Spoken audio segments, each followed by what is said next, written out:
رکن اسمبلی عامر لیاقت کے انتقال کے بعد قومی اسمبلی کا اجلاس ملتوی کر دیا گیا ہے۔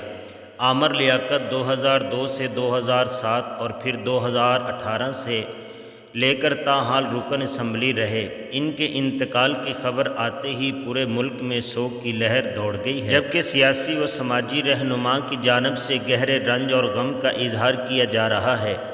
پی ٹی آئی رہنما عامر لیاقت کے ملازم جاوید نے عامر لیاقت کی موت کی خبر کی تصدیق کرتے ہوئے کہا کہ ان کا انتقال ہو گیا ہے۔ ملازم جاوید کا کہنا تھا کہ وہ ساری رات روتے رہے اور یہ کہتے رہے کہ میری بیوی میرے ساتھ دھوکہ کر گئی ہے۔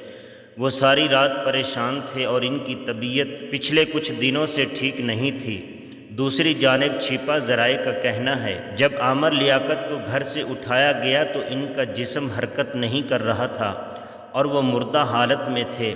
آغا خان ہسپتال کے ڈاکٹروں کا کہنا تھا کہ ہسپتال جب لایا گیا تو ان کا جسم حرکت نہیں کر رہا تھا۔ بہت کوشش کی جس کے بعد ان کے انتقال کی تصدیق کی گئی، تاہم ابھی ان کی موت کی وجہ معلوم نہیں ہو سکی۔ پوسٹ مارٹم کی رپورٹ کے بعد ہی پتہ چلے گا کہ موت کی وجہ کیا بنی۔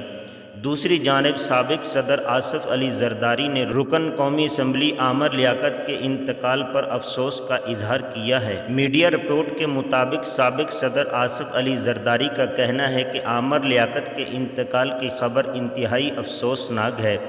انہوں نے عامر لیاقت کے خاندان سے ہمدردی اور اظہار تعزیت کی ہے۔